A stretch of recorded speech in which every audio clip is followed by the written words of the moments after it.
Hello, welcome back to the David Watson podcast. Today I spoke with Simon, and Simon and I got into a great conversation about wildlife photography, wildlife filming, where to go, how to do it, what to expect.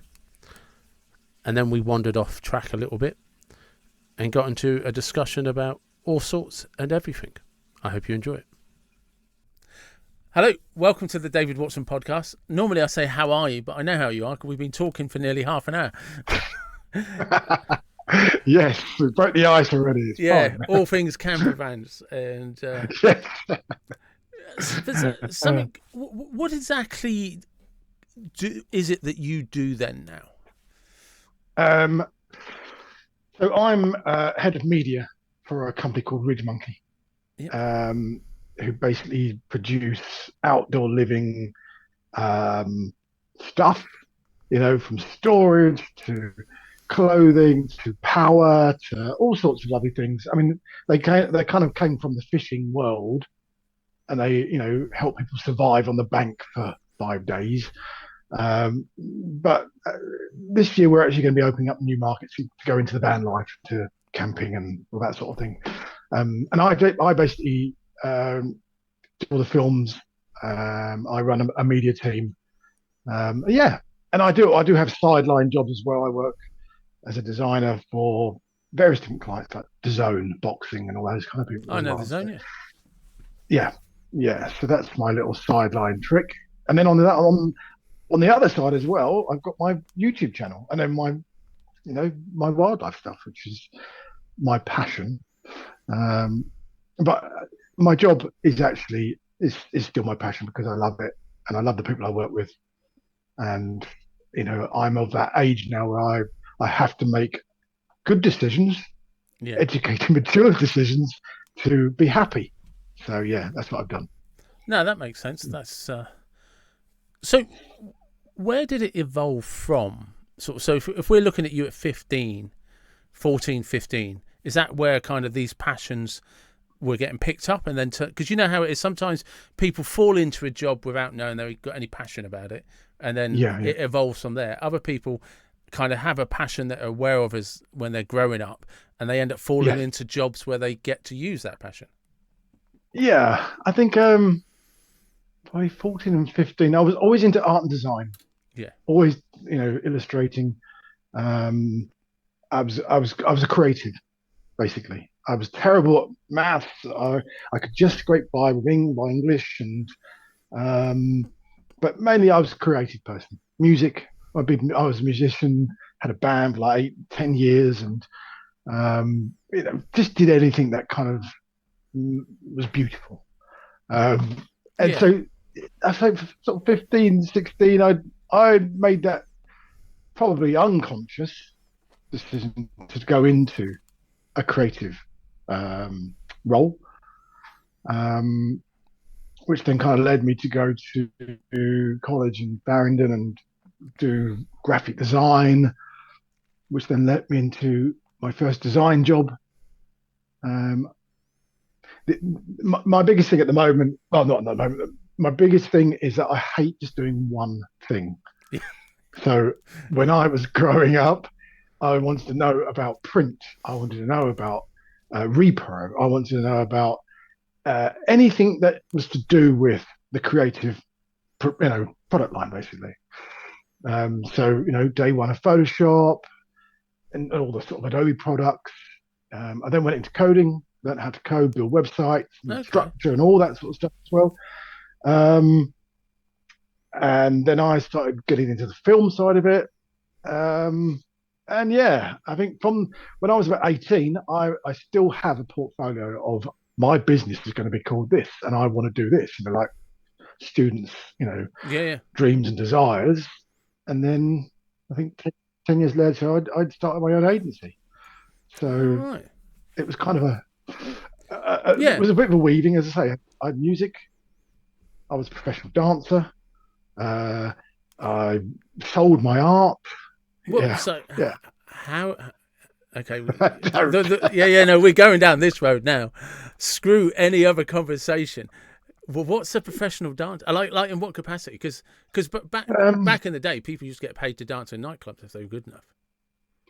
When I was young, I was a breaker. I used to be into breakdancing Oh, no and way. graffiti.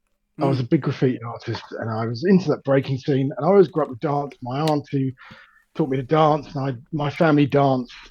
And then, Christ, when I was about 17, 18, saw a job for a teacher, a dance teacher, to do Latin American and ballroom. Oh, wow. So I applied and I got it. And then I probably did it 3, 4 years. No, probably a bit more than that actually. And so I became a pro. I had to become a pro to become a teacher. Yeah. So I used to take my students to do ballroom and Latin, jazz. Used to teach people like their first dances at weddings and Yeah. people who couldn't go into nightclubs and dance. Mm. That's a wonderful experience. And people come and say, "I can't dance. I Oh, need to yeah. go into a nightclub with my friends, and I don't know what to do." Yeah, So yeah. you teach them rhythm, you teach them how to feel music, and Oh, by the end of yeah. it, it's spinning on their head. Well, because I'm somebody, I'm somebody that loves dancing, but definitely look like I've got two left feet on two right legs. that There's, doesn't matter. It's the there's same with no, art. there's no. I envy everybody I see who just has that natural rhythm where they feel music. I love seeing people dance. It doesn't matter what. It's the same with art. It doesn't matter what level you are. If you're enjoying it, Oh it yeah, makes me happy. I don't care. I don't need to have a drink. I can get up on the dance floor, but people will look at me sometimes and like, no one knows what song you're dancing to, David. And I go, it's good with me. That's fine. That's why. That's cool. That's why. I haven't been to one for a while, but I loved silent disco. When everyone's just got headphones because you don't know what somebody's listening to. So for all they know, I am rocking that dance floor. That's brilliant. It's just such a great way of expression, and again, same if you put a paintbrush in somebody's house and they've never painted. I love just seeing people Yeah, hitting the canvas. It's lovely. It's a lovely thing to do. It's a great release, as is dancing. So you said you were into breakdancing because that kind of came out when I was a kid in the 80s, and the one thing I still do it today. I'll watch YouTube videos on how to do the windmill, and because when I was a kid growing up, the only thing I couldn't do was the windmill. I could do the turtle, I could do the flips, I could do the cat, I could do it all because you learnt in the playground, but I never knew anybody that could do the windmill. And of course, back then, there were no videos that you could watch with tutorials, whereas now on YouTube, it's all over the place. But I don't have anywhere with enough space on a daily basis to put in the practice. I'd love to just one day be able to pull off a windmill. See what I mean? Just buy yourself a little bit of lino, put it in the garden. Yeah, that's it. Because from what I can tell, once you kind of get the knack of the momentum, the rest takes care of itself. Yeah. It's such a physical thing. I could do it. I couldn't do it for long because it was hard work. You'd always end up doing a backspin out of it, just because it was too tiring. And into a freeze. Yeah, well, that's it. Because I used to, like I said, I still watch people on YouTube do it now, and you just like some people, because there's several different styles to it. Because some people are just kind of like wide leg and they've just got their arms tucked in, whereas others are still pushing off from their hand, and like push and dip in the shoulder sort of thing. And so there seems to be different styles, and you've got to figure out which one you works for you. But some people, I like the wild style. The wild style was the one, like the New York City Breakers, and Crazy Legs and all those guys. I think that was. Growing up with like Beat Street and break dance and all that, I love that. Yeah, so do I. It was. I couldn't do that now. I couldn't do that now. You never know. You never know. It's I did actually do the worm at a wedding once, and split my lip. Several kids lost their front teeth to that. So Yeah. you were saying about kind of a big passion is the wildlife photography and Mm. filming and stuff. So what happened first? Was it you saw, like, you were into wildlife or saw something and you were like, I want to do that? Yeah. Or was it you were passionate about cameras and film and it became a subject that you become engrossed?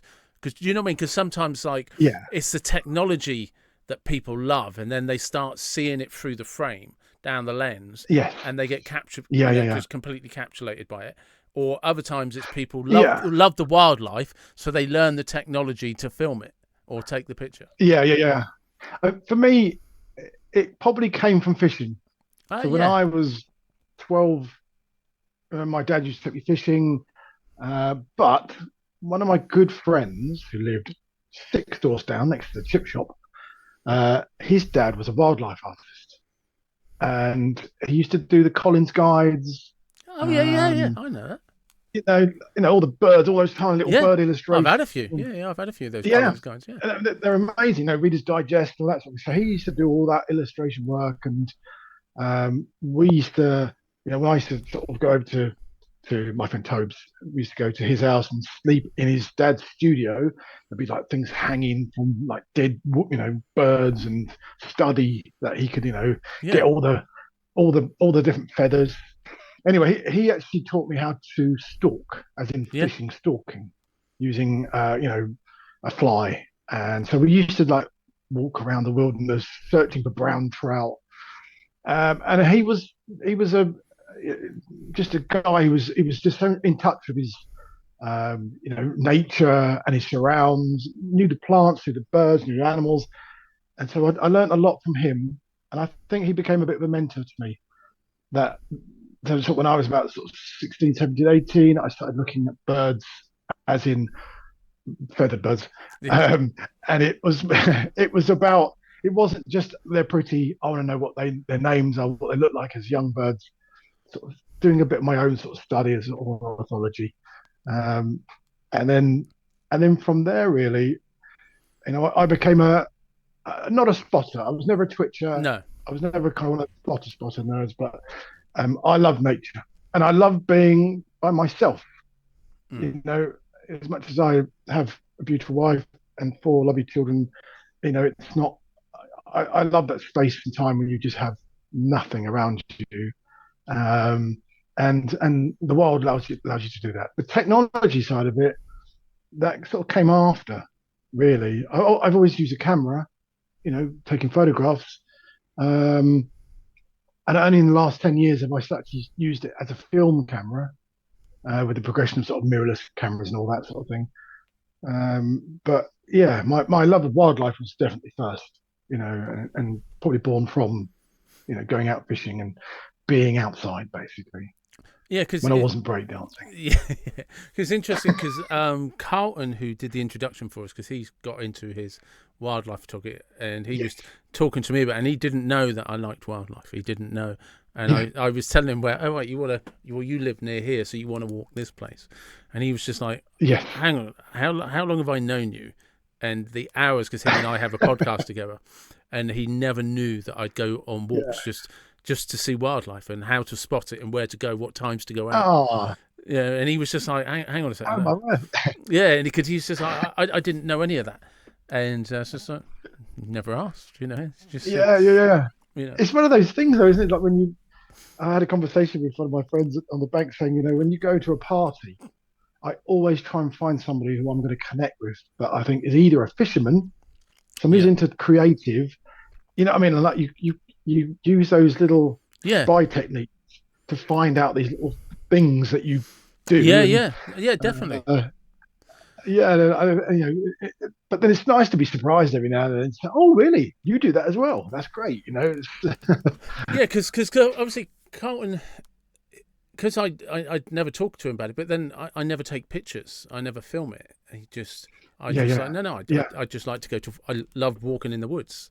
It's yeah. just, No, that's cool. yeah, it's just, and because I remember saying he was talking to me, and I was like, no, well, what you want to do is, and I was explaining to him about seasons and stuff. I said, like, you got to think of, as the weather gets warmer from spring to summer, I said, all the insects come out and all the flowers come out. And I said, that's why birds nest and have their young then. I said, so I said, but that's also why all the predators come out, because they've got young to feed. I said, so the birth of life is also the start of death. I said, because that's actually what spring into summer is.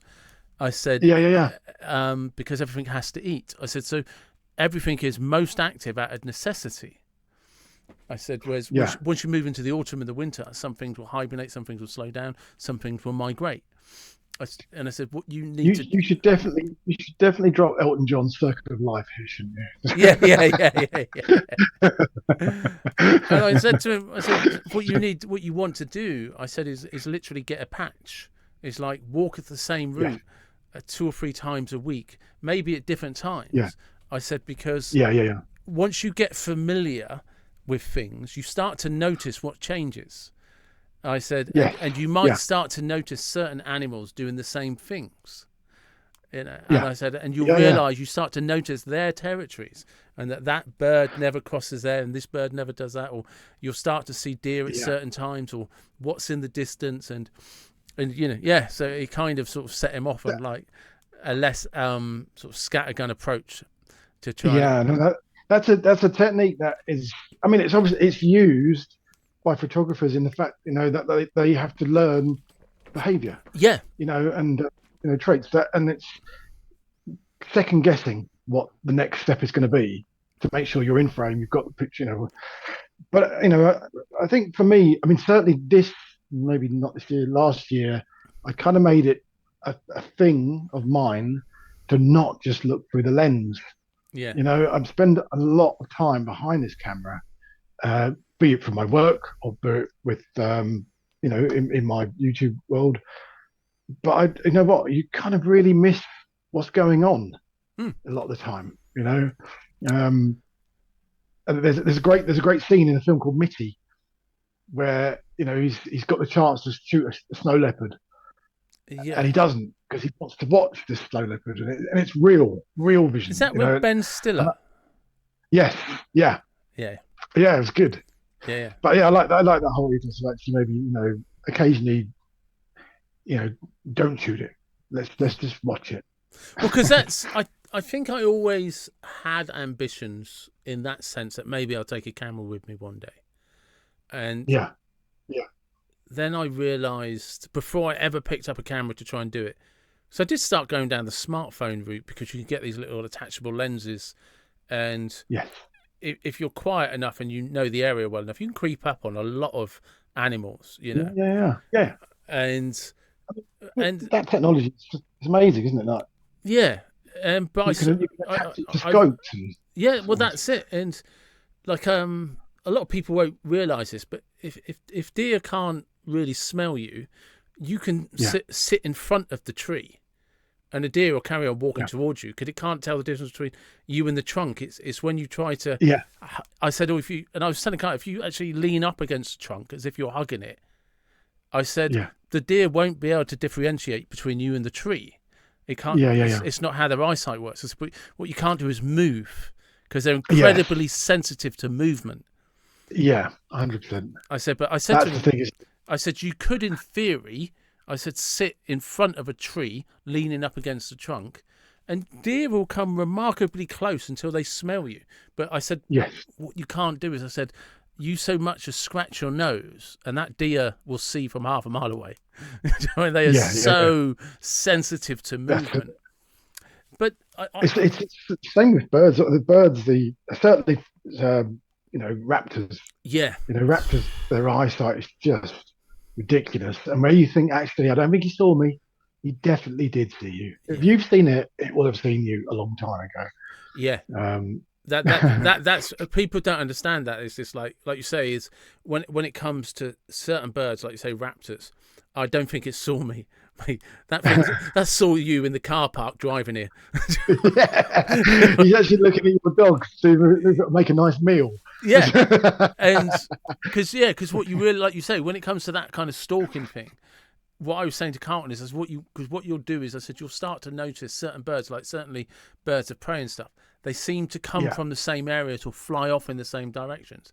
I said, and Yes. day by day, I said, just make note of that and then start heading in that direction and see. And when you realise where they're returning to, on another day, set up then, and Yeah. just watch them coming and going from a bit of a distance, and you'll start. I said, they're very quite territorial. I said, so Yes. they're gonna. I said, and they're very sort of.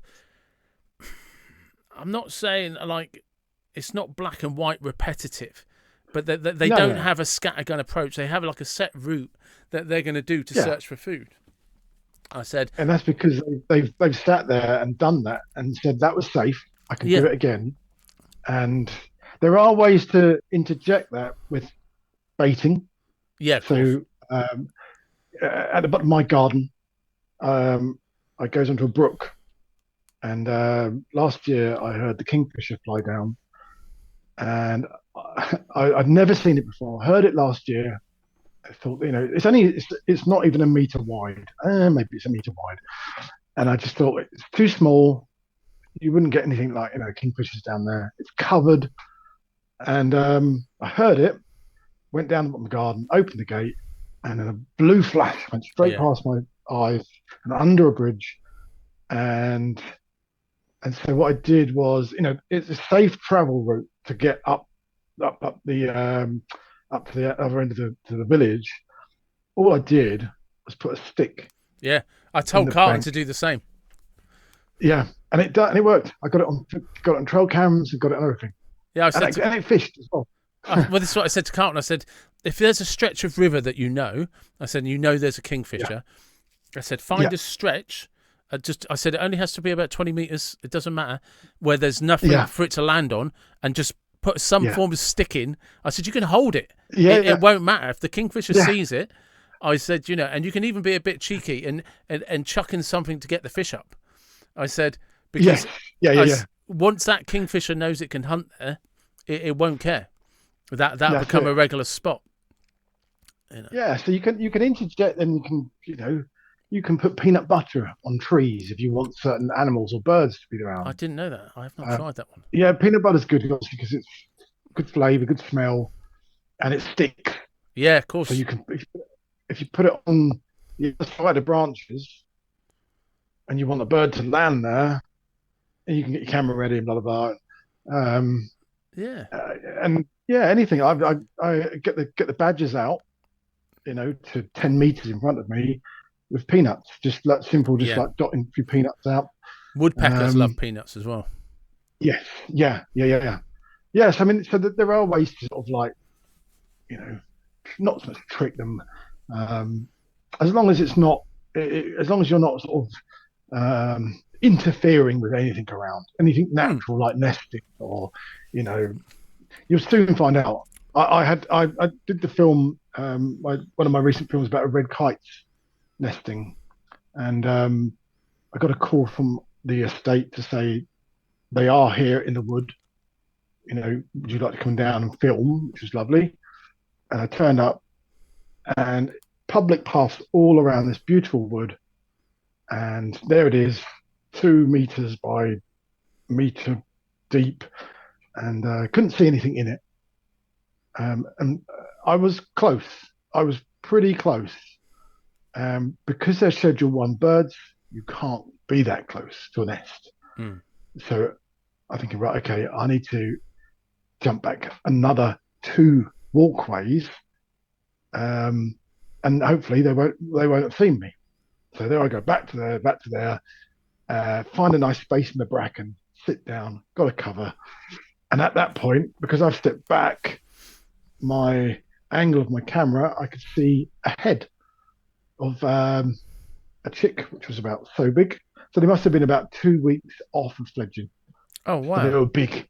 Yeah. And there was 3 of them in the nest, and a most amazing thing to watch. And then they came out. They do that thing where they walk out onto the limbs of trees and sort of check out the heights and all that sort of thing. And then last week I got a call to say they're gone. they've flown, which was Oh, really amazing. But again, I think I was saying this to Carlton about the responsibility thing. You can do all these things to bait them and try and trick them, but as soon as you start disturbing nesting sites and all that sort of yeah. thing, moral, you've got to start thinking, actually, shit, maybe I shouldn't do this. But yeah, so I did have to check myself, and I thought, because I'm doing it as a public figure, Yeah. because I'm making a YouTube film out of it, it needs to be said that this is a Schedule 1. You can't do this, and sort of kind of just give people a bit of an idea, even though it's in a public place. Yeah. Um, but yeah. I mean, it's a lovely thing to be able to do, and just to walk around and go, oh look, that's one of them, or that tree is this, or that.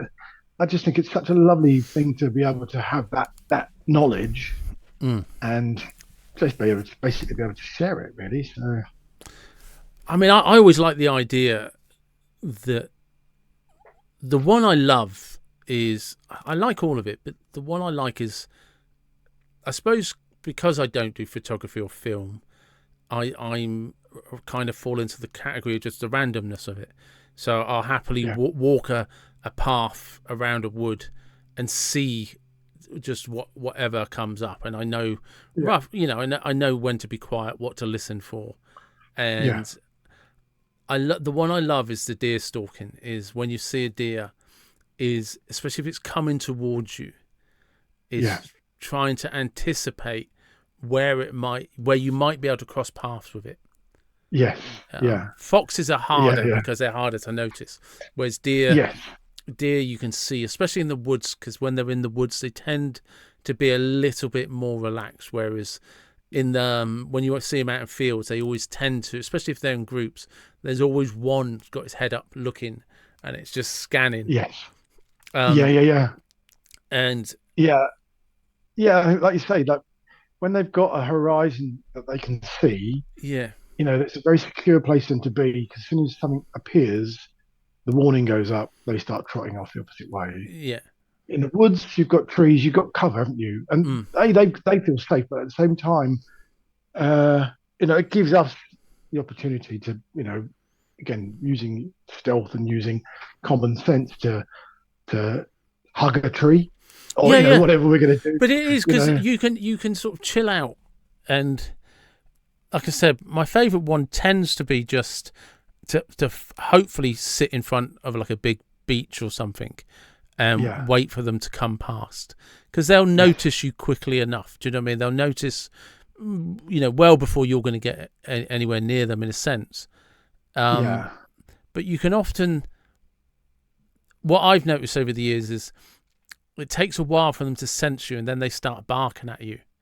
But yeah. they don't really know what they're barking at. But they're like, there's something there. There's a thing. Yeah, Yeah, but I don't know yeah, what it yeah, is. But yeah, but over the years, I've seen young deer with their mothers and stuff, and how they interact, and they walk past, yeah, and yeah, it's just like it's a wonderful gift to be able to just chill and absorb it. Because if you're lucky, yeah, you're going to get 20 minutes, half an hour, and then they're going to move on. Um, yes. and Yeah, I think you can add a camera into that mix, but nothing is better than just being able to be in that place at the same time as something wild. hmm, And I think really the most, the majority of wildlife cameramen, videographers, photographers, they have that heart where actually it is about the wildlife. yeah, They've just added the camera into the mix and it might have overtaken a little bit. That's the only thing I would warn you, is that if you do buy a camera to do what to capture that moment, then it's a spiral. Like you just say, okay, well, yeah, I'd like a bigger lens just to get a bit closer, and yeah. then you get an extender, and then you get a camo hide, and then you dress in like a deer. You know what I mean? Like Yeah, this, yeah, yeah. That's what happens.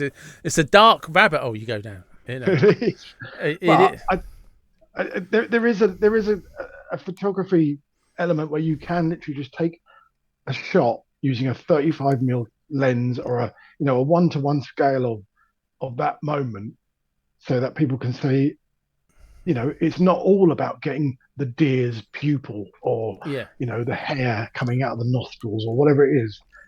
It's just, it's just natural. I I used to think yeah, I we've used just to, been bamboozled by Mr. Attenborough's crew. yeah.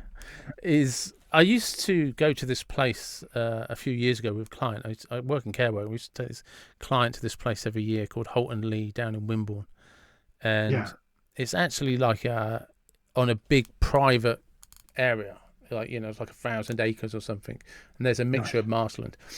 And these houses, the adapted house that we were in, they're basically old hunters' lodges.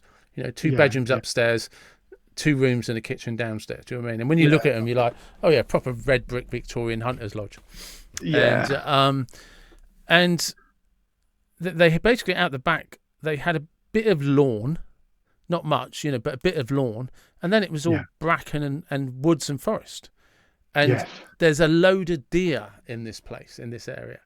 And you cool. could get up in the morning, like 5, 6 o'clock in the morning, and there'd just be deer walking across the lawn. And I mean like 20 of them, just walking through right past the front door. So it didn't take Wow. long before we're chucking out peanuts, chopped up carrots, and you could just sit there for about an hour as 5, 6. I think the most we've ever seen was 17 in one hit, just all on the Right. lawn, just eating what we'd left out, and young, Wow. young with their mothers and stuff like that, you know. Yeah, yeah, yeah, yeah. But Oh, that's it cool. yeah, That's yeah, nice. it was absolutely phenomenal. But then the next day, that you might not see them, they might not come back, and Yeah, yeah, yeah. because that's the nature of deer, that they kind of wander around in big circles. That's it. I And mean, I can see. So my neighbour's garden there. So he has muntjac deer in there all the time. They bark, and it's woods at the back. So like we get owls and lots of woodpeckers and stuff. Um, but probably about 3 miles walking distance, I can find a herd of 100 fallow. wow, Like, and they'll sit in the middle of a double field, this big field with a ditch in the middle, and they'll sit under a tree, and there'll be like, 62 of them all laying down. The rest are on alert, and a big male or two big males. But they're always there. On a sunny day, you may even get more. And then they just filter off and head into the wood, and then they'll clatter around in there for a while. But you literally just walk there, and people just sit and watch this herd of deer. it's It's amazing. just amazing. It is. Yeah, It it is. is. It's Yeah, and just thinking, like, of all those things that you could do on a summer's evening.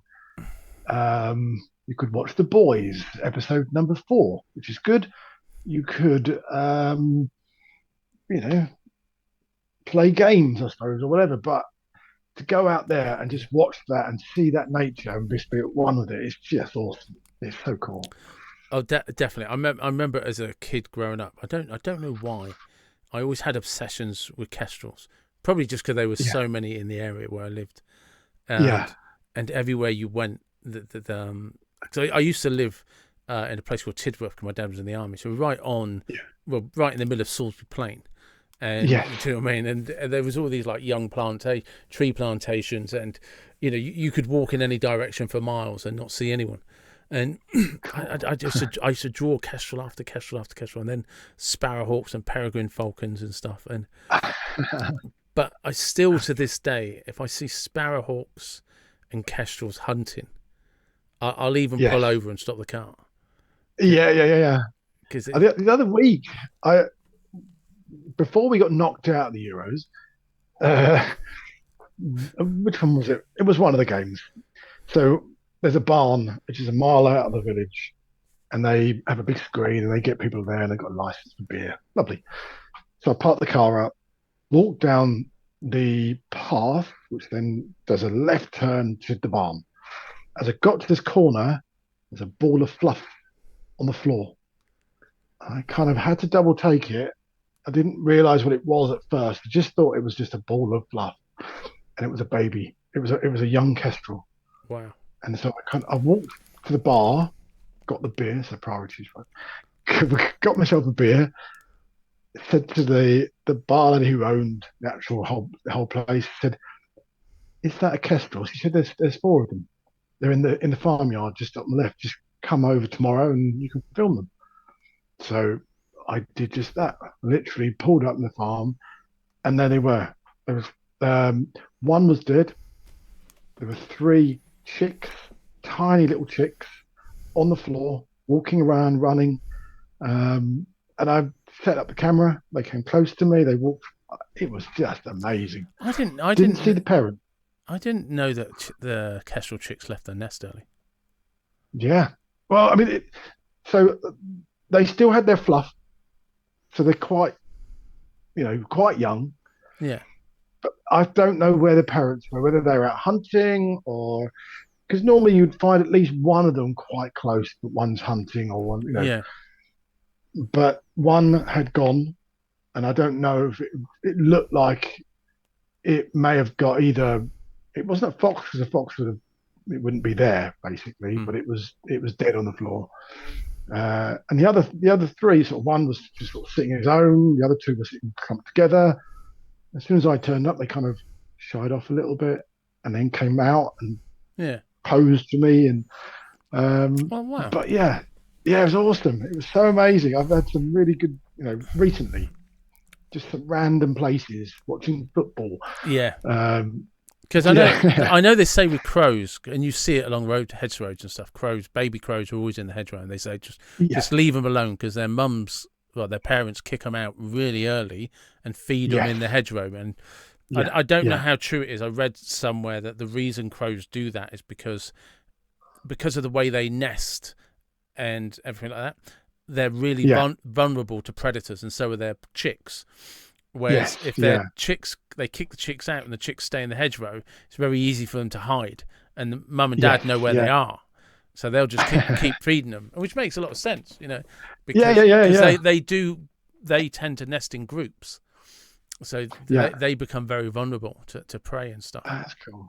And I remember... I love about doing what I do, probably sort of my wildlife film stuff is and actually I do it for my fishing as well, is that even though I am a ripe old age, I'll be 52 this year, and I always say to myself that I don't want to present myself as an expert in wildlife, and that's kind of how I sell myself as well, is that I'm learning every day.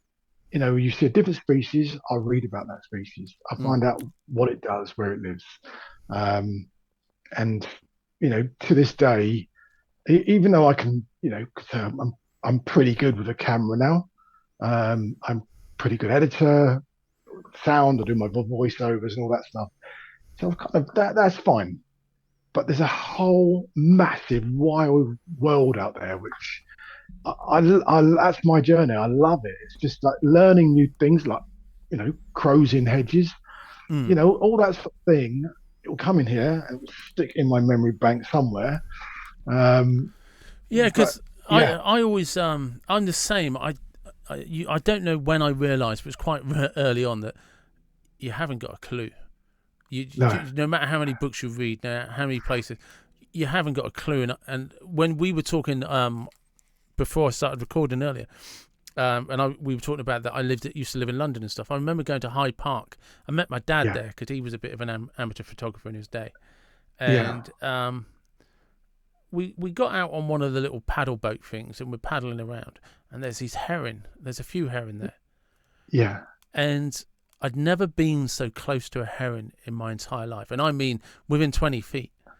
And of course, because they're so used to people, they're not afraid of them. Yeah. Whereas there's loads of heron. I live in Amesbury, and we have Salisbury has an area called Five Rivers, because there's 5 rivers that join in Salisbury. So, there's the River Avon coming through Amesbury and stuff, and there are herons everywhere. You're not getting near them. So I've always seen these kind of majestic animals from a distance, because they're another bird that I wonder. Oh, I think I've crept up on it. No, that thing spotted you. Do you know what I mean? That thing, that thing saw you making your packed lunch as you were getting ready to leave the house. Yeah, it heard you make the decision to say, I'm going out looking for heroin. Yeah, Yeah. exactly. And it did.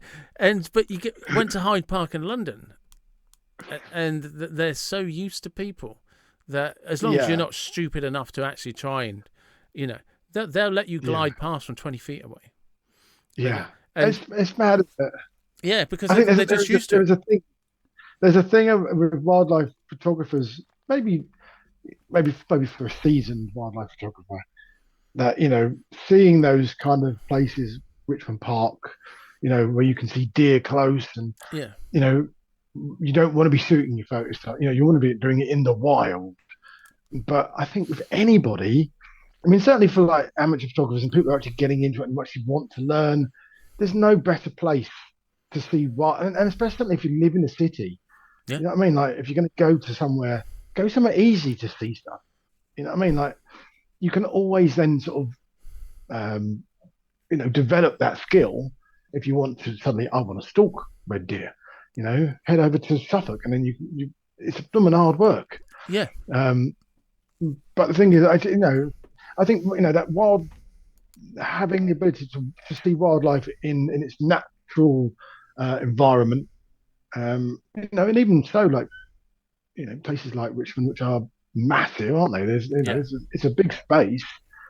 You could have that go and see all the deer in Knepp or something like that. There's so much.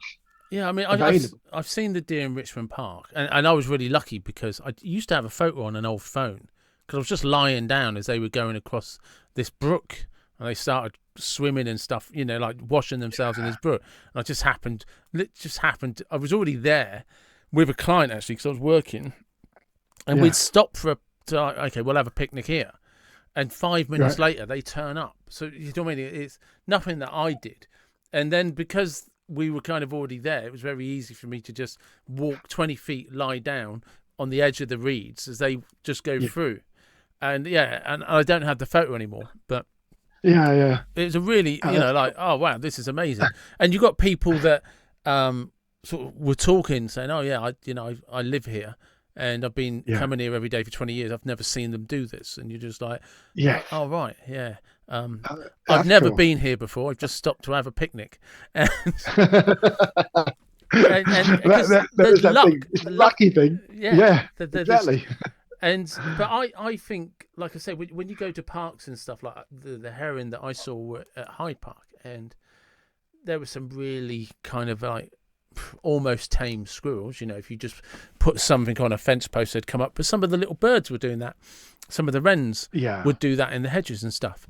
And although I appreciate the kind of, I would rather go to the Pennines and stalk and traipse across, and it's just like, but I quite enjoy being surprised in the moment, and I love the idea that we can have this concept that this is wildlife when it's right under your nose in the city you live in, and it's adapted perfectly to that situation. Those wrens didn't care that they weren't in 10 square miles of woodland. They were more than happy in the hedgerow at Hyde Park with people leaving bits of their old burger on the post for them. That's it. And they were fried. I mean, obviously, you can go to the extremes, of, like, for foxes, for instance. I haven't seen a lot of foxes close up. I've seen them. I have seen them.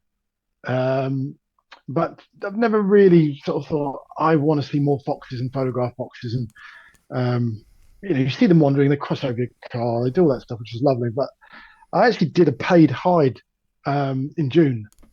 Was it June? No, it was April, May. And I just said, I want to see some foxes. I haven't got a lot of time. And that's the problem with what I do.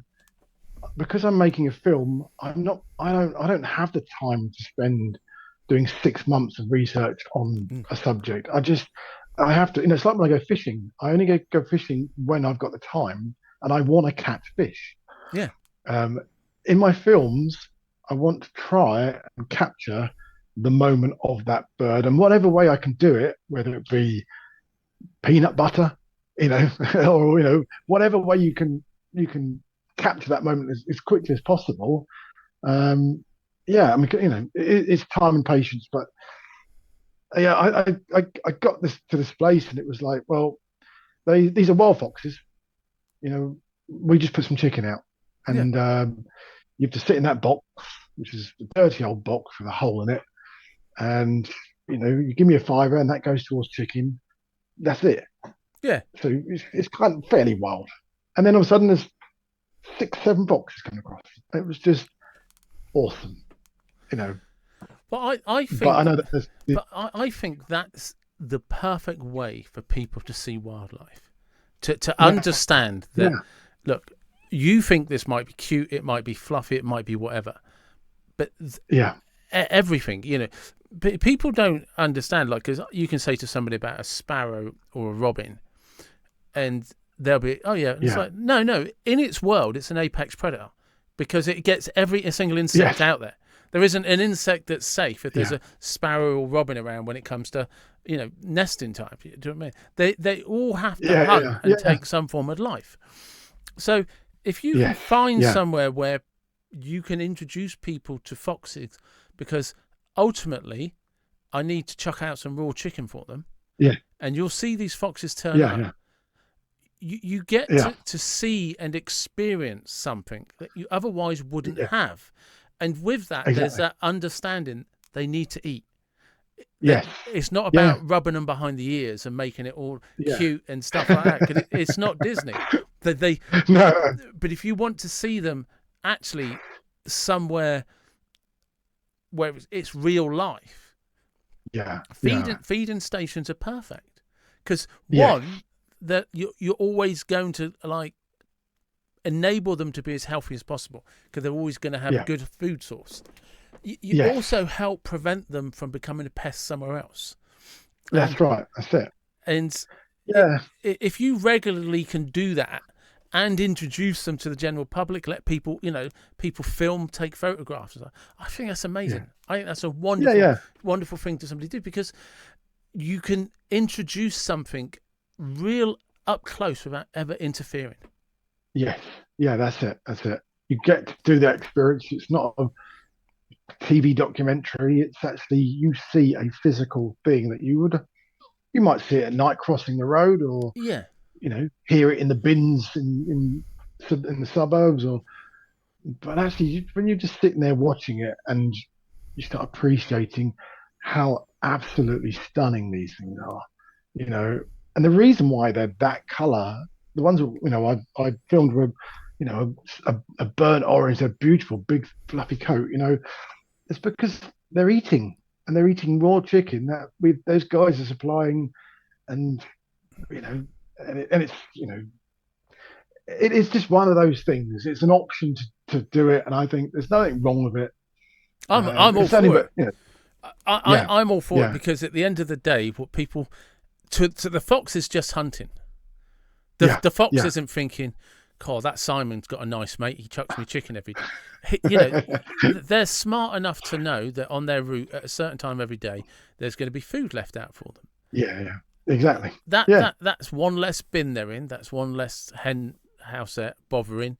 yeah, You know, it's exactly. Yeah, yeah, and I mean, if somebody can build up a regular routine with any animal, any mammal, any animal that, like, so especially when it's appears to, at least in these circumstances, to be for yeah, the benefit of saying to people, if you want to view them, yes, yeah. it's not profiteering. It's just like, hey, No, you can view them this way. This is a way yeah, to do yeah, it, and yeah, it introduces people to animals they might never see, might never get a good understanding, because yeah, it's always interesting when, like I say, because people get confused with these things are cuddly.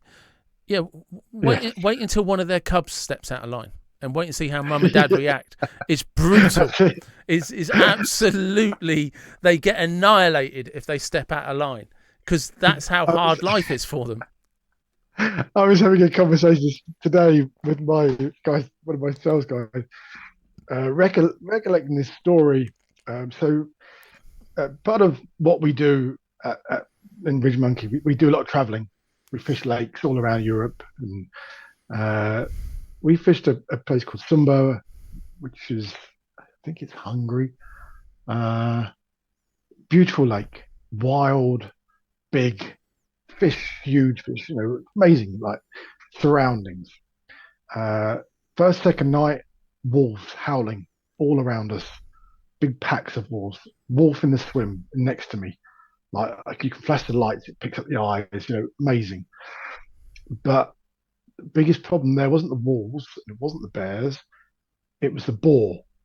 Yeah. So the boar are, as you know, they yes, they may look fluffy pigs, but Nasty buggers. they're a big problem.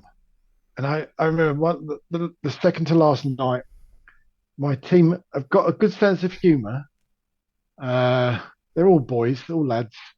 So I wake up having been woken up by the snorting sound, undo my tent, pull the flap down, and there's three baby boar.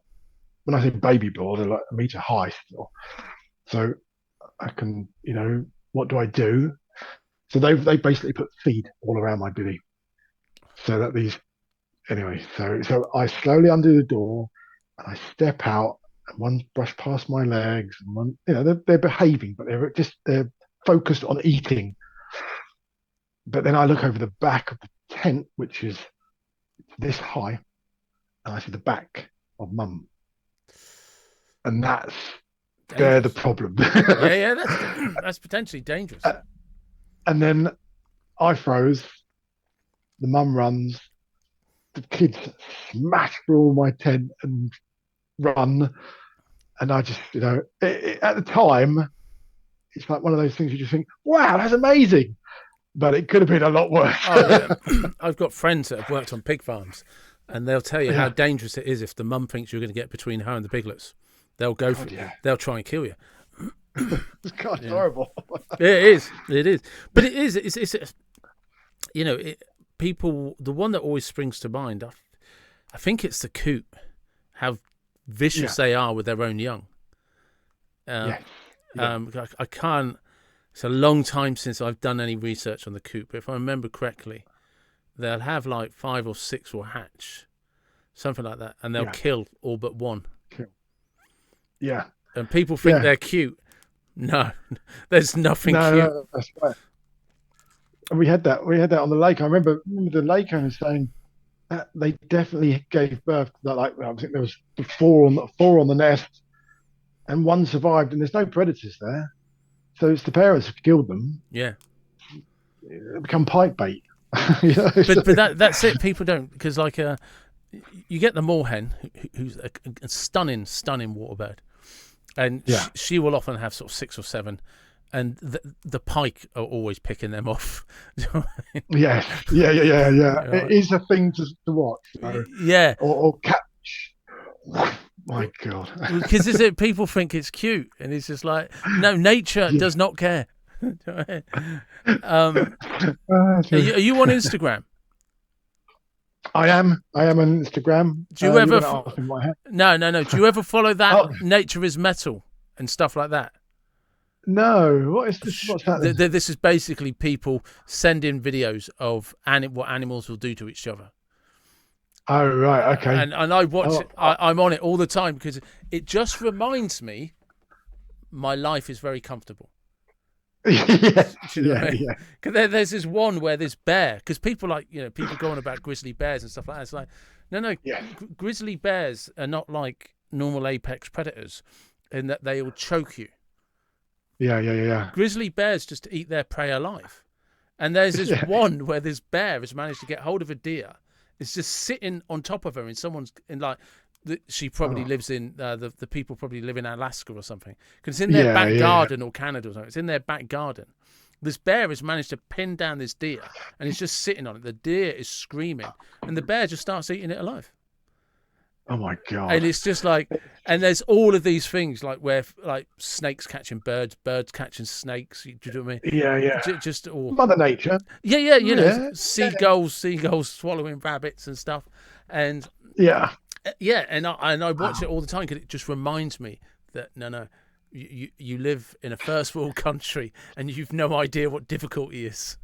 Because you just you need something like, because when you, like you and I were talking, when you see like a moorhen going across a lake with 5 or 6 chicks behind her, and then a pike comes up and takes one. She doesn't get concerned about that because she knows we're all going to die in a minute if we don't get out of here. Yeah. Right. She's like fight or flight. She'll flight. She'll definitely move. And they kind of instinctively understand that this is our life. We are things that everything else eats. And then you get the coot, and the coot with its behaviour is the best chance you have to survive is if we kill your brothers and sisters. So whichever one of you looks like you're the best, like literally these are the parents. We have a favourite, the rest of you are fucked. I mean, you've got 4 kids, and no matter what I tell you, you'll be like, I don't have a favourite, I love them all equally. Yeah, well, if they were coots, 3 of them would already be dead. I'll tell you what though, I think like for ducks, because I've seen ducks, like little ducklings, either being followed by large predators, pike, big perch, and ducks, probably unlike moorhens, won't run and then wait for the young to fly. They'll back around and flap their wings and try to scare. And it's quite an heroic thing because that will get eaten anyway. Yeah, but they're a bit bigger though, aren't they? They're quite ducks are quite mallards. They're quite aggressive. They can be quite aggressive. They are. Whereas the coots and the moorhens are kind of the reed animals, aren't they? They kind of like they're the ones that skirt around the edges. Like don't worry about us. We're minding our own business. And they don't really hang around in groups. They're quite individual birds because that's another one. Is like when people people like look at mallards. And you got the males, they're beautiful. The females, the brown, and they're like, wait until you see them mating. And, and it's just like and people are like, oh, do they have a mating ritual? Yeah, the female gets raped. She doesn't even have a choice. Nature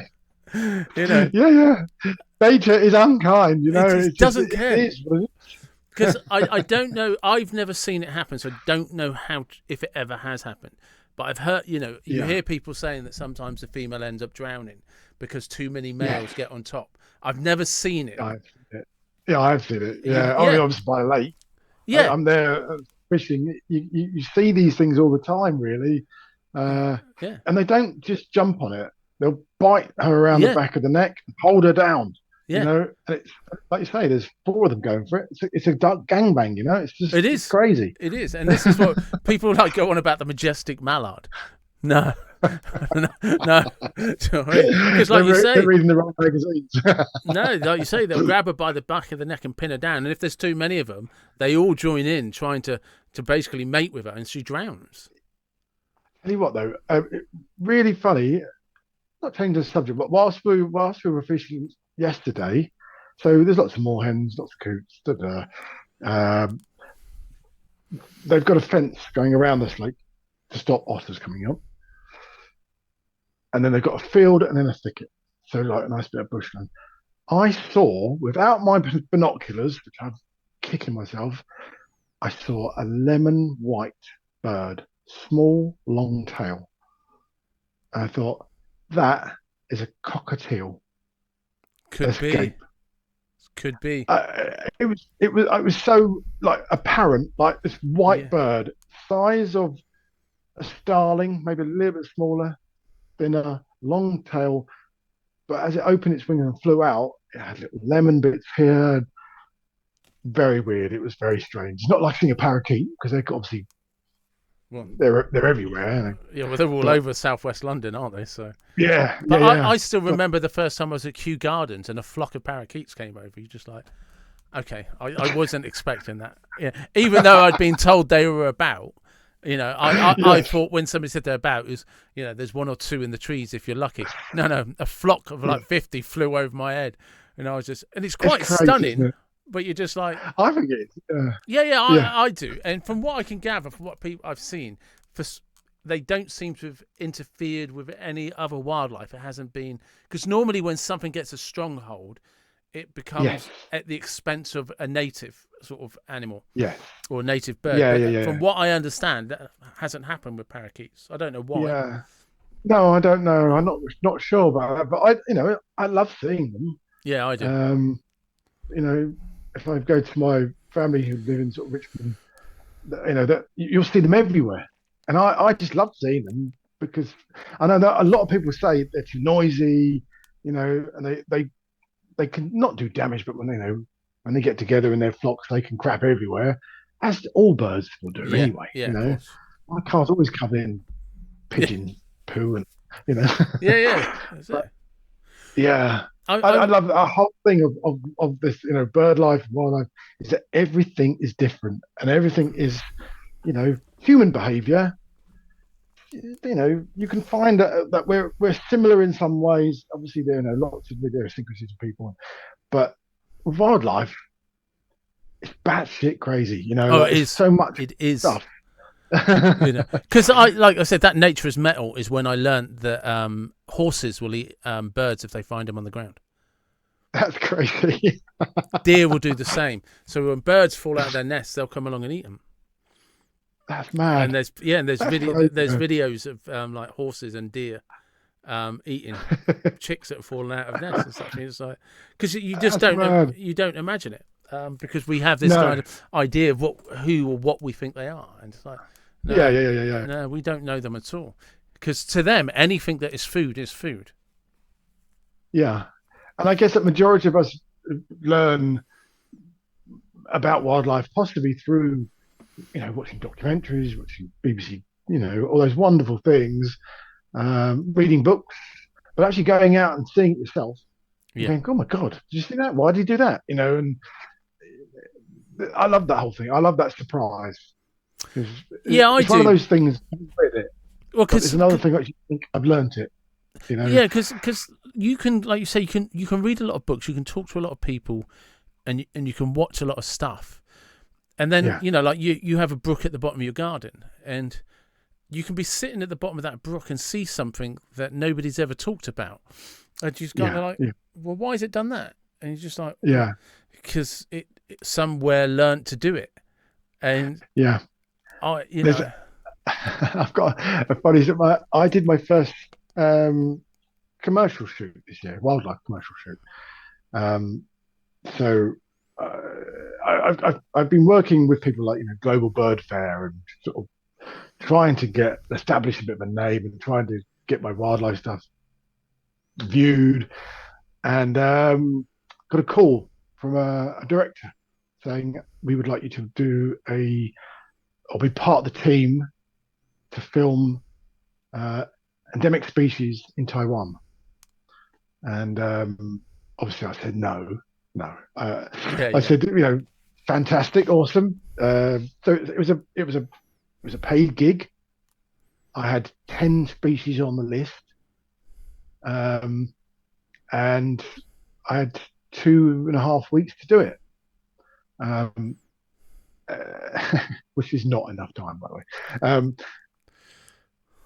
way. The experience itself, working with people who don't know wildlife, specifically directors and producers who say, "Okay, I want two cock pheasants fighting and slow mo."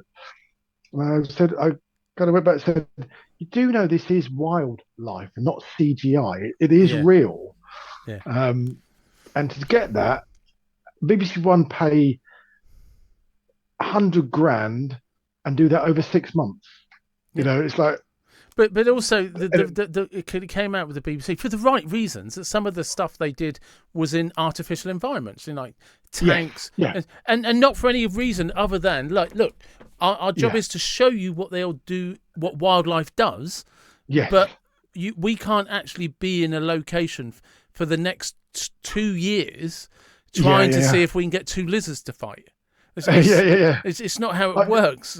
I've been to one of those places where they shoot things like water bowls Yeah, through glass, To be honest with you, I learned so much about my art, the photography side of it itself, and then you learn about the animal itself. You then don't go on there and say, "I shot this in the wild." Yeah. You just say it's a closed environment. It's a learning thing that we trying to get close, but actually I need practice in this. But again, it's a bit like you're saying about the foxes. You can get into those kind of situations. You can pay to be with wildlife, um, and there's nothing wrong with that. If you want to be close to wildlife, and you have to pay to get into a park, then why not do it? And take your camera, film it. If Yeah. that makes you happy, that's good. Well, Don't let anybody, those wildlife photographer snobs, turn you down, turn you well, away. because like you're saying, I want to see two cock pheasants fighting. Right. Is it the time of year that they fight? Do you know? Yeah. Is there an area where they meet up? Because they will only fight. And any animal, whenever you see animals fight over territory or fight over mates, Yeah. Yeah. they pretty much realise this is potential life or death because I can get injured. Yes. So Yeah. they will, although because we see them fighting, we think they fight all the time. No. They only fight if they really have to. And the only reason they're fighting is because in their head, they either have to protect a territory to keep a mate, or they have to prove they're the best bet to get a mate. Yeah. And if it's not breeding season, they'll be best mates walking down the road together. Yeah. Well, that's it. The thing is with majority of these kind of, I don't know, the commercial side of it is, the director wants a film, whereas you're not going to get that. If you're going to be very lucky if you get a cock pheasant, a swinhog pheasant is a rare thing, and we're looking across 3,000 square acres of mountain, of just dense forest mountain, tropical. It was the most amazing thing ever. But to find that one endemic species out of 10, you have to go to different locations. I had a guide and a producer, but I rewrote that script because you're gonna see, if you want to see mountain eagles, you've got to go at a certain time, at a certain height, in a certain area. It's difficult. Yeah. As but again, amazing experience. You just end up sort of actually, as soon as you start talking with money and commercial side of it, it becomes a very different beast. Yeah. The love of it kind of doesn't. It's not there as so much. You've just got a job. You've got a job to do. But it's not saying that I wouldn't do it again. But yeah, no, I understand because like Carlton, because when Carlton first asked me about it, when him and I first got into a conversation about it, I said to him, yeah, one of the best people. Do you remember? I don't know if you ever watched his stuff. A guy called Johnny Kingdom, and yes, yeah, and I always tell people to watch him. Because I read his autobiography and stuff. He sadly passed away a few years ago. And he talked about how he used to just go out and take with an amateur camera and just film what was about and then narrate and talk about it. And then he used to sell these videos at country fairs and stuff. And some guy came along, bought his videos, and I think he was like a reviewer for the Times or something, or the Telegraph or so. Yeah. And basically said, really amateurish, but great enthusiasm. You can learn a lot, but it's an amateur production. And that's how he got discovered, because of his enthusiasm. Yeah. And as well as it kind of being quite educational, but he was transferring his love of what he was seeing and explaining that to you. And the other one that I remember from when I was a child was Simon King. Back in the days when he used to have a little ponytail in the back of his, and he used to just. I met him the weekend. Did you? Oh, right. Yeah. I haven't seen any of his stuff for years, but when I was a child growing up, you had King's Kingdom or something like that, but he used to just walk into a field with his cameras and film hares and stuff like that, and he's one of my heroes. Yeah, well, that's who I was telling Carlton, go and watch him. Yeah. You'll learn a Yeah. lot about wildlife and nature by watching Yeah. his early stuff. Yes. Because he Yeah. was a one-man band and just used to go out and sit in fields and film stuff and talk about what he could see. Yeah. Yeah. Yeah. He's a And lovely guy. Really lovely guy. well, because Just, this is it. When I think of Simon King, like I've never met him and I've never met Johnny Kingdom. I'm not going to now, but it yeah. seemed to be they were filmmakers second, and loved Yes. nature first. Yes. Yeah. 100%. And that's Yeah. what always came across to me. Yeah. So I think Simon's just knowledge and his presence. I don't get starstruck. I don't. But No. actually, when I interviewed him for my vlog at the weekend at the local bird fair, and just a little short piece. Even going up to him and saying, "Hello, Mr. King. I'm a big fan. Can I interview you?" And it's like, hey, he's really nice. I said, yes, fine. And yeah, I've always kind of just looked at him and thought, that's how I want to do my films. Is I want to love what I do. Um, I the only difference is, and everybody has a difference, is that I don't specialize in my nature. I'm learning about nature. I'm like everybody else. Yeah. You know what I mean? Like that, and that's what I do with my fishing, with my study in music and design.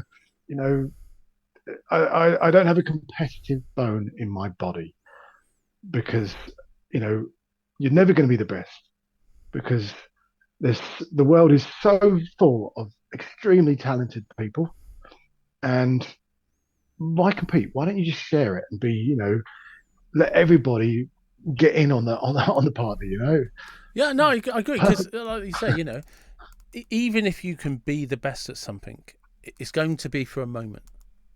Yes, yeah, 100%. The greatest sportsman in history, only ever great within their generation, and it in the grand history of a sport, it will be a fleeting moment. And you might be remembered kindly if you're lucky. You might be remembered for all the medals and trophies you won, but eventually you'll just be a memory.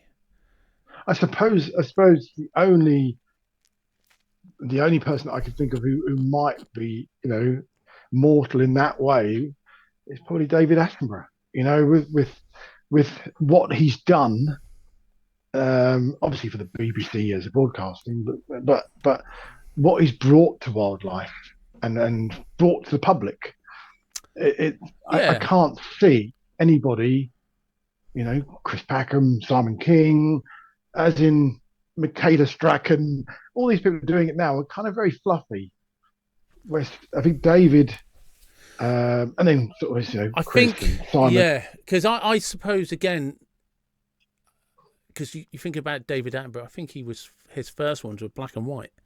But I was probably more of a David Bellamy guy than a David Attenborough. He was cool. Yeah, he was all the science, wasn't he? Yeah, and again, and I certainly don't want this to come across as in any way disrespectful to David Attenborough, but for me, he always seemed to narrate, and I'm like, was again David Bellamy kind of was like couldn't contain his enthusiasm. Yeah. He was all right out. Coming, and you just literally coming out of the bushes and stuff like that, And maybe it's just because as a kid, that's what excited me. Whereas, the voice of because the voice of David Attenborough, it's engaging. He has a fantastic voice to listen to, and when you listen to that voice and the way he explains, it brings everybody in. But that's it. But for me, that David Bellamy kind of he had a character though, David. Like Bernard Cribbins or something like that. It was. And I'm trying to remember there was another guy who, he, of that kind of 70s, 80s. He was always did the zoos and stuff. Johnny Morris. yeah. Do you know what I mean? They were the guys that I loved, but maybe that's because they were kind of on the shows that I watched as a kid. More than Terry Nutkins. Bill Oddie, Terry Nutkins, and all of those guys. I love that. That was the era of kind of I suppose before it became heavy production, before it Yes, became yeah, like, you look at the standard that the Attenborough series has brought to filmmaking.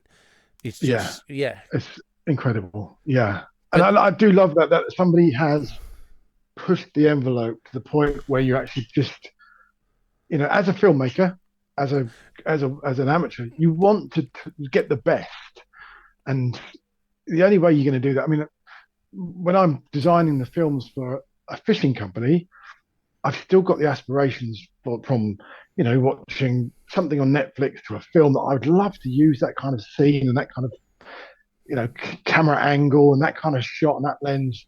Why not? We're filmmakers. That's yeah, what happens.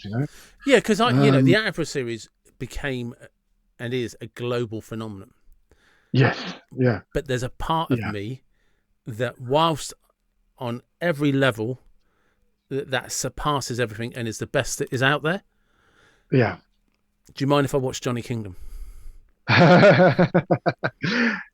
It is. And I can't Yeah, yeah, explain that. I can't explain that because there is nothing yeah. that competes in level of filmmaking, education, but there I was tell you what. something about That, that enthusiasm of Johnny Kingdom and being there, yes. being the person that connects with me on a different way. There's obviously nostalgia. I think there's always that. Obviously, as you can probably see, I'm into my nostalgia and my films, and Yeah, um, but I think um, like from a fishing point of view, when we're making films about fishing, there is a standard that it's been around since, like, I think it was the early '80s, called Passion for Angling, okay, and it was narrated by Bernard Cribbins, and it was about two old men, one in a tweed jacket, one and riding a bike to a lake. Music was beautiful, yeah. scenery was beautiful. It was like a proper '80s classic, three by Those two. programs, I love them. It's just, and that's my standard. That's where I want to bring it back to, in whatever production I do. Even my own production. I've done sort of fishing films where I'm doing an adventure with me and my dog, Yeah, and I'm using classical music and I'm using mood shifting scenes instead of it just being me speaking to a camera and moving over here. There's too many people doing that. I'm not saying there's nothing wrong with vlogging, nothing wrong with that sort of thing, but I think if you've got a passion and you can create art, then do it. And I if you can do agree. that with wildlife, brilliant. Yeah, no, I agree. Like I said, I think that there's a part for me where, like I said, maybe my thing with the David Attenborough is because it is big production and it is a global success. It's a global phenomenon. Yeah, And whereas when I watch, say, an old Simon King or a Johnny Kingdom back in the day, I feel like yeah, I could be walking along the field with them. yeah, yeah, yeah, yeah. And there's a part of me that feels like I'm connecting with some guy who has a passion about something, and he sat having a cup of tea in his shed. And I Yes. don't think I'd ever have that with David Attenborough. No, no, no. I think However, that probably, yeah.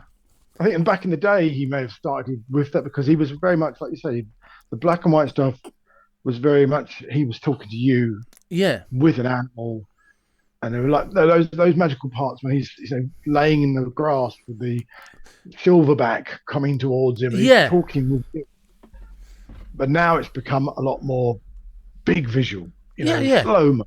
And it's Um, raised the game and it's changed how yeah, people look at wildlife. And yeah, you have to acknowledge and give credit where credit's due. He has brought wildlife from around the world into yes, into sitting rooms around the world that no one yeah, else has yeah, ever done or achieved exactly, yeah. on any level. That's it. And but for some reason, I kind of, when I, like I say, watch that old stuff, it feels much more like what you and I are doing, that I'm Yeah, yeah. involved in it somehow. Yeah, yeah, yeah, yeah, yeah. You And know, I think that's just a technique. I think that's a technique of production of show design. You do it in a way that you're either giving somebody an education of a visual splendor and it's all lovely effects, or you're engaging with somebody and you're yeah, doing this connection and relationship thing, um, I guess then that's when you start talking like about blogging and Yeah, people talking to you on one-to-one scale. yeah. I mean, because I'm with you sometimes. I think sometimes there's one of my issues with vlogs is quite often it just seems to be somebody talking about them. Yeah, You yeah, know what I mean? It's yeah, just like, yeah, okay, so this is the adventure about how you got to the car park, and yeah, then you're going to cut off, and then you're going to tell me when you get back to the car park what you saw. It's just like, yeah. it's And just, I think there's, I mean, there are so many to choose from. It's not like even watching TV where you can flick through the channels. Vloggers, if you want a subject of, wildlife or horseback riding or I don't know, glass blowing, whatever it is, there's somebody out there doing a vlog about it. But how they're producing it, they differ. Like you say, it could be just there's no experience here. Just look at me. Yeah, yeah, and I suppose it's also worth noting, especially for you and me, because we would have grown up in a time when there were 3 channels on the telly, then 4, then yes, 5. yeah, You got what yeah, you were given. yes, yeah, So 100%. anybody that's grown up in this kind of new era with YouTube, where you Yeah, you yeah, have options from day one, yeah, it's just like who am yeah, I? yeah, Who am I to sort of pretend that my era it was great? You didn't have anything else to watch, and you couldn't go yeah, yeah, outside because it was dark. You had nothing else to do. You could go upstairs and read the book you'd read 20 times, or you could watch something on TV you'd never seen before. yeah, yeah, So yeah, yeah. you got to have some I mean, perspective as well, I guess. yeah, exactly. Yeah, there's different ways of remembering. I was brought up as a gamer as well, so I was a big gamer and loved my media, loved the arts. So very visual um, upbringing in a way, and never lost myself in books. In fact, I didn't really like reading books actually. I liked going and doing it and trying to find things and come home dirty or Yeah, play war down the river or build what a I mean, like, den. yeah, reenacting stuff all the time. Just imagination. That's the biggest thing that we're missing. As you Like were saying as a that, next I remember generation. building dens, and could you imagine explaining to a bunch of 12-year-olds today, right? You're going to go and stand about 20 feet away. We're going to stand about 20 feet away, and we're going to throw stones at each other. And by the way, if you get hit in the head, it's going to fucking hurt.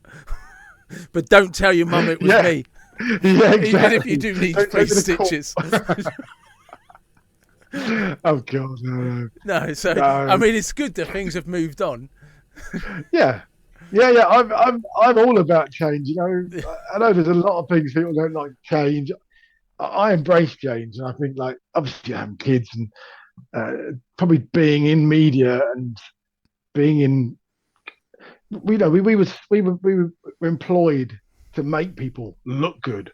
Yeah. So you have to be up with trends. You have to do whatever technology is coming forward, and I just think you have to embrace it all. Otherwise, even AI. Yeah, I yeah. love it. I, I'm aware that I'm a hypocrite that sits on the fence because whilst Yeah, I will acknowledge I'm a bit of a technophobe and in some ways definitely a Neanderthal knuckle dragger, I'm also the guy that does yeah, his yeah, podcast via Zoom. yeah, And then yeah, edits yeah, it. Do you know what I mean? So yeah, it's just yeah, like, on one hand, I have a diary and I still use a pen and pencil. And then on the other hand, I'm setting up meetings with Zoom from across the yeah. world, talking to people and doing a podcast. And it's just like, well, There, hang there on, are mate. levels of these things. Yeah, you say you're a Neanderthal and a knuckle dragger, but then on the other hand, you're using technology. And it's kind of No, I like, know that's yeah, yeah. And that's why I will just sit there and say yeah. that I'm a hypocrite that sits on the fence, because I kind of will be a grumpy old man and bark on about the 80s and how the world was better before the internet while being fully immersed and embraced on the internet. Yeah. Well, I love again that whole nostalgic thing of the way it was and the way we lived. That will never we part get it back. occasionally I will see glimpses of that, even with my own kids. Yeah. Um, take them for walks, and like my youngest, who's 21, will go, "Dad, look, that's a X. That's a Robin, or that's a." And you're like, you didn't listen to me when and Yeah. that's nice. I think, like most people, I remember.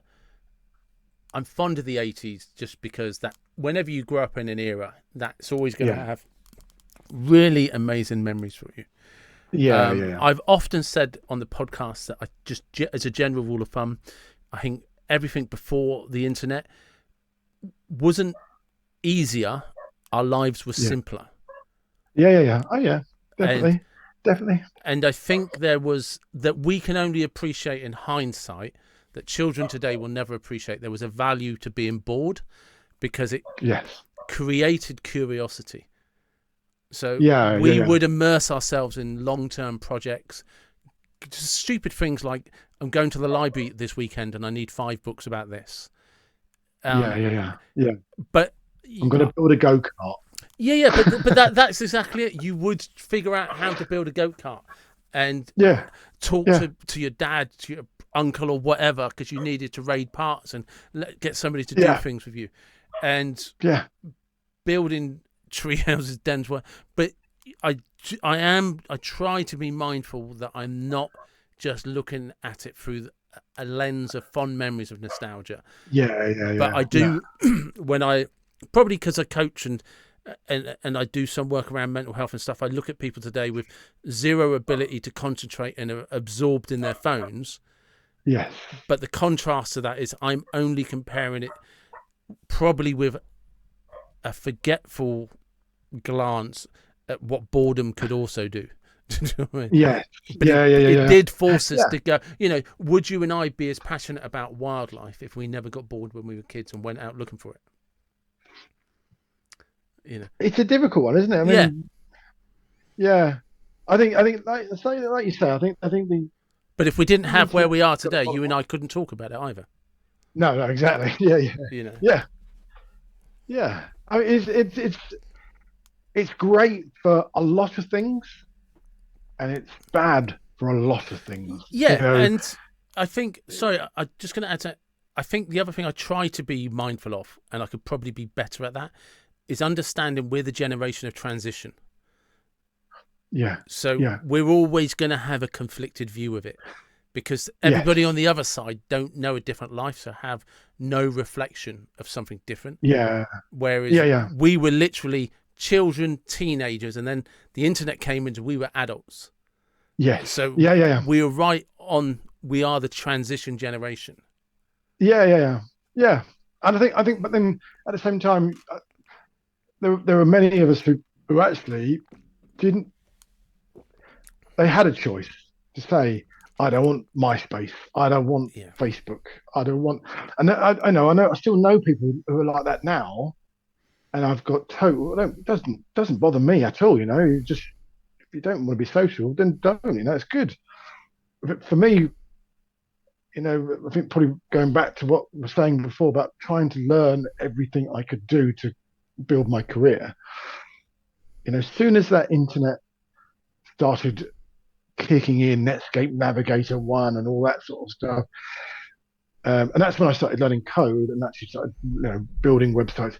I didn't have any choice, and to make my agency or my experience within the industry to be where I wanted to be, I was kind of forced to actually say, you need to learn every platform that how it works, how you make somebody use it, how make them better.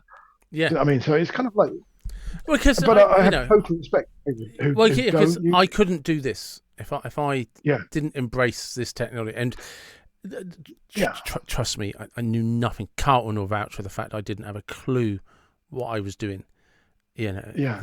When it comes to technology, the only asset I had is my ability to enjoy the sound of my own voice. Which that is a pro though. Don't forget, guys. I think that's a I say it as it's self-deprecating, but to do podcasts, you really need to, because people are like, I don't like the sound of my own voice. Anything audio is not for you then. No. That's it. I've got a friend who used to do one of the. It was at number one in the Apple Podcast Awards, and it was a fishing Yeah, show. And it used to be, but he had people like, lead singer of Iron Maiden on it, and yeah, people like that. And but it was fishing, and I think that in his heart he wanted to do things outside of fishing. He had a lovely voice.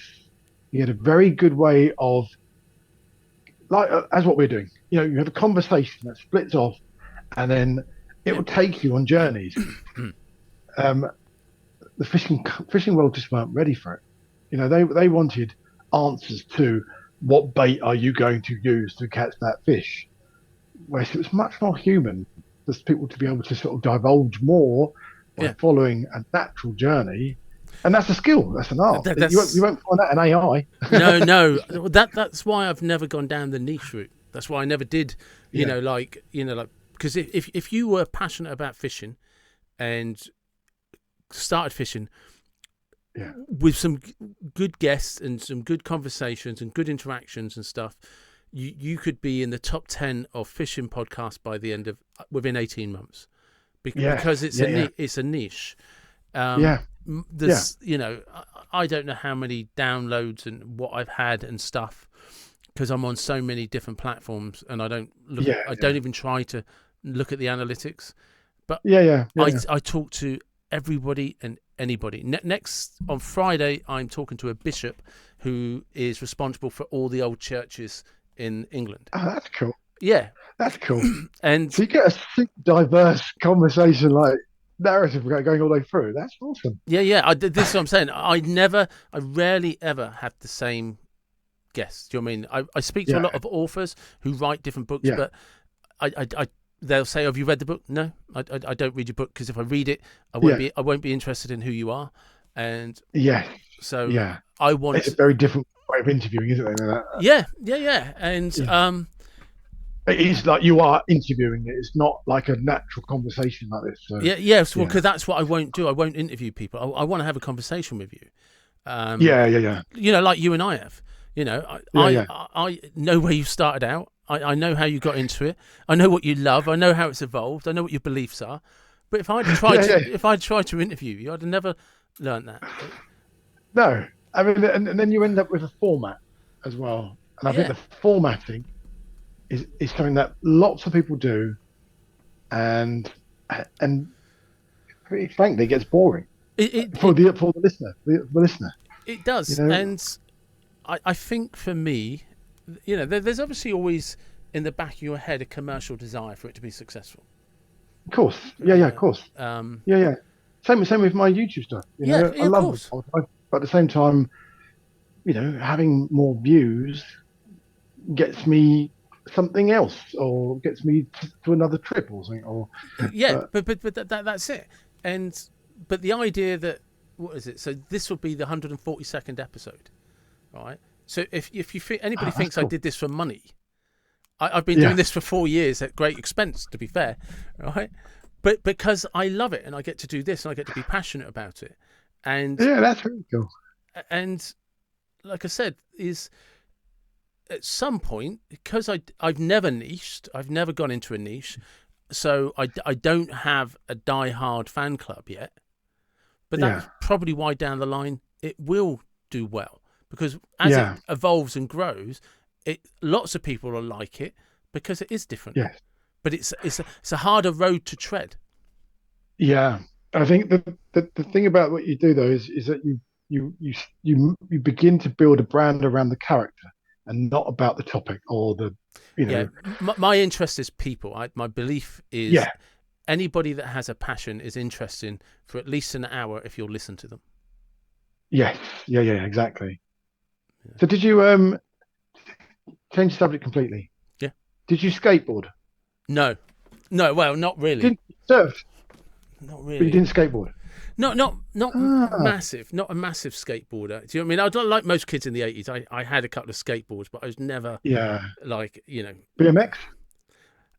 Yeah, I did BMX a little bit. Yeah, But again, it's a typical stump pegs and layback seat and and learning to wheelie the basics. I could wheelie and bunny hop. Yeah, same as me. Yeah, but I couldn't Yeah, I've got. cross hands on the front, or the, or anything like that. I could pop a wheelie, but it'll be up there for about 3 seconds and Yeah, down. I could stand on stump pegs and jump a couple of times with the brake on. So That's that was cool. That's three cool. basic tricks I could do. But I was probably Yeah, more of the grifter and striker era. I had a grifter. Yeah, Yes. So Yeah. by the time Yes. BMX comes out, I was kind of at that age where actually I quite like a racer, like a rally. Yeah. I had a red grifter, and then I had like the rally burner when it Yeah, came out. And then like you say, then it became like actually I'm into skates. I was a skater. yeah. Um, I did a bit of rollerblading for a while. yeah, yeah, Sunday roller yeah, disco or Saturday roller disco. Do you know what I yeah, mean? yeah. And then then you surfed. When Yeah, did you then transition to surf? Oh, I started surfing. So surfing is, I was, I didn't start surfing until I was in my 40s. It was cool. basically one of those. Was I in my 40s? No, I was in my 30s. I was in my mid to late 30s. And it Yeah, was one of those things. I'd been seeing this girl for a few years. We broke up. And just as we broke up, a couple of my mates had got into surfing. yeah, And I was just like, I'll give it a go, you know. yeah, yeah, Um, and then I was kind of lucky that I'd always kept in touch somehow pre-internet with a guy called Matt who lived in Newquay. He moved down there, yeah, years and years ago, and he was a really keen surfer. And he's like, if you're into surfing, you need to come stay with me for a weekend. So I went down there, and he really could surf. And yeah. at that point, he was just like, "Who taught you how to surf? Because you don't know the fucking hell you're doing." And in a weekend, I kind of unlearned everything that I was doing really badly. Um, Oh man, and yeah, is it and hard work? Did you find it hard work? no, it's like everything. It's very similar to skateboarding in the Yeah, sense that the hardest thing about skateboarding is balance. yes, yeah, Once you get that balance down, actually skateboarding becomes incredibly easy. yeah, yeah, yeah, And the worst thing about surfing, the same as skateboarding, is people that do it do not appreciate how easy they make it look. yeah, yeah, yeah, yeah, You know, yeah, and that's the thing. So with surfing, you could be stood up if you get if you get a nicest day and a really big board. The bigger the board, the better. yeah, So I still ride longboards rather than going yeah, down the road to shortboards, um, yeah, yeah, because they're just easier to ride. But yeah, yeah, yeah. if you've got a good sense of balance, you'll be amazed at how quickly you'll pick it up. And then it's Is one that a of the, good call? how do you Good mean? call. As in, like No, your. not really. It's Oh, you'll be amazed how many like 60-year-old overweight blokes I can see out there who can surf yeah, yeah, because they yeah, just yeah, know what they're doing. Like sometimes you see some like some guy who's like our age or 60 jump on a BMX yeah, and yeah, you're just yeah. like, what the hell? Because he never forgot it. But try and teach somebody what he knows, Yes, and it's one of those. And the thing is as well is most people that are really good surfers live by the sea, so they're out yes, there pretty much every day when there's surf available. They'll go before yeah, work, they'll go at lunchtime, they'll go after work. Whereas for me, I was working this out only the other day.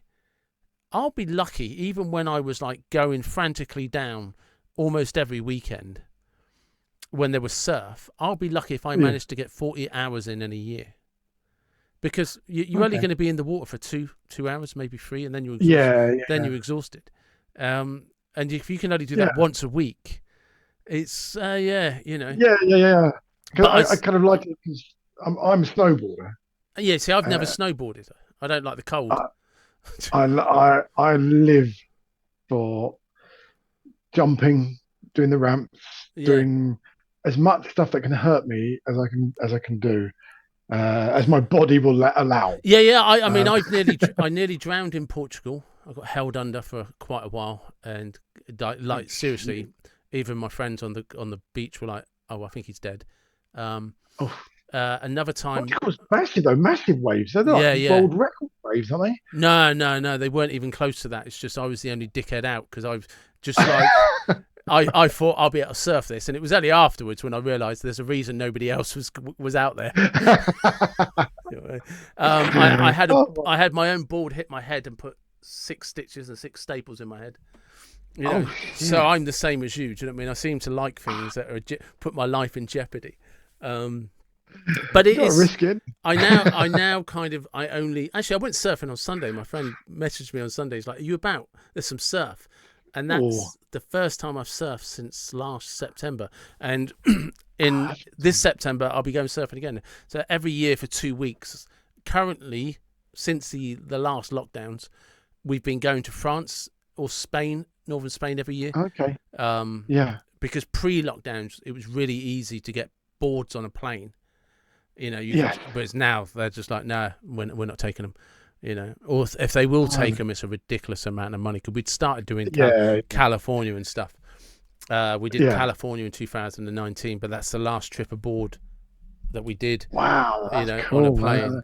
But I've done everything from I've done everything from Morocco, the west coast of Europe. I've done from San Francisco down to San Diego. Did that in one trip.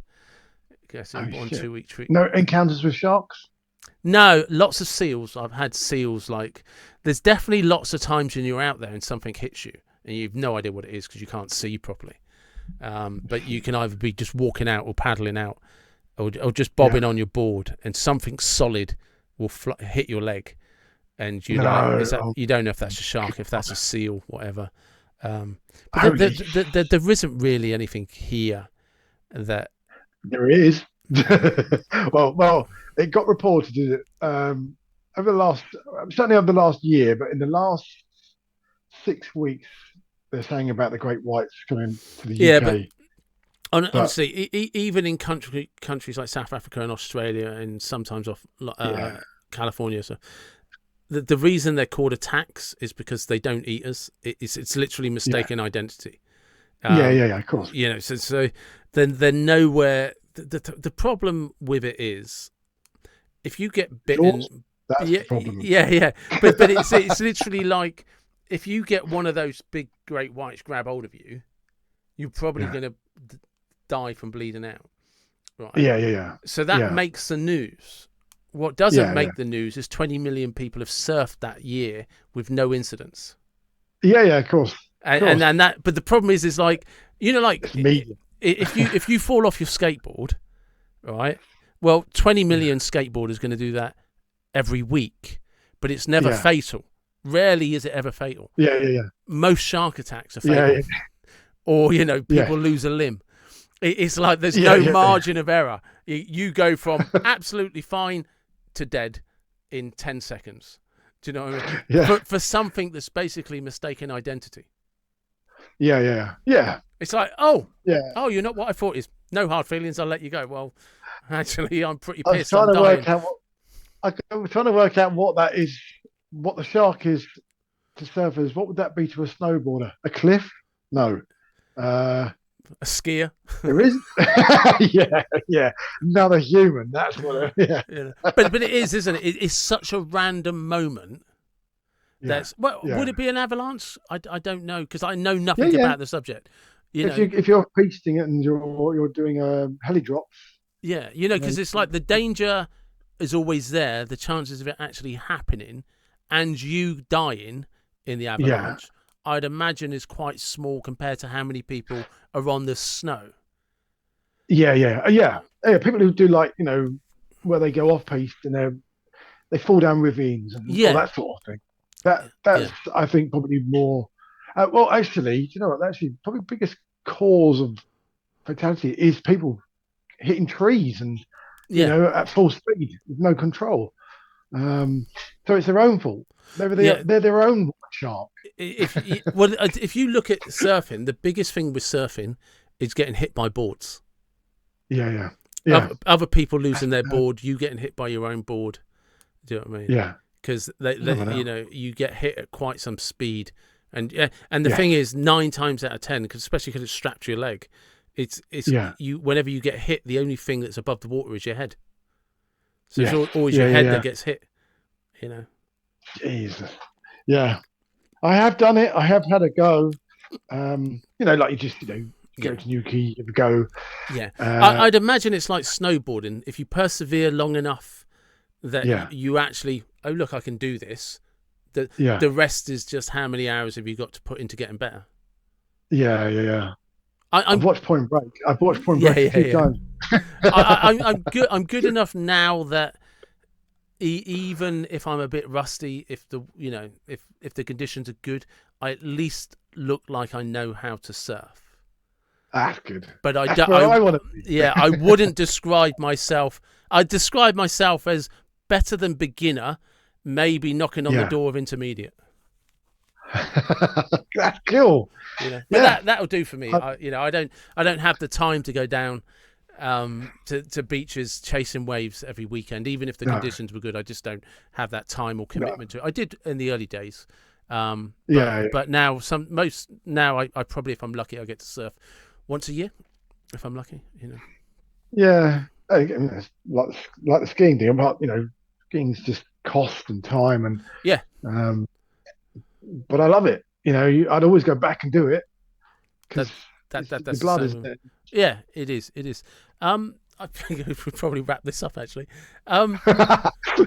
Just uh, just so quickly, because I always ask this random question at the end of every show, Yeah, and I was thinking I might. No, I'll still go with it with you, right? go for But I already know the car one's not going to make much sense. But so the question is always, imagine it's a magical world, time machine, whatever. You can go anywhere in history, anytime, any place, any when. it. Yeah. Where would you go? Why? What car would you drive? What music would you be Oh, listening to? holy shit! I'll go to Studio 54, 1974, listening to disco in a Mustang Fastback 74. Yeah. That'll do very nicely. Simon, thank you very much. I've loved it. Cool. Yeah, lovely to chat, man. That's awesome. Awesome. And there you have it. That was Simon and myself talking. Wow, just talking. And I love those conversations. They're absolutely brilliant and always great fun to do. And it probably won't come as a surprise after we stop recording. Simon and I carried on chatting for about another hour. And hopefully, fingers crossed, he and I will connect again in December and discuss all of the film props he had in the background. So please do check out his YouTube channel. The link will be in the description. And as always, wherever you are from, whatever you believe, please do take care, be blessed, and thank you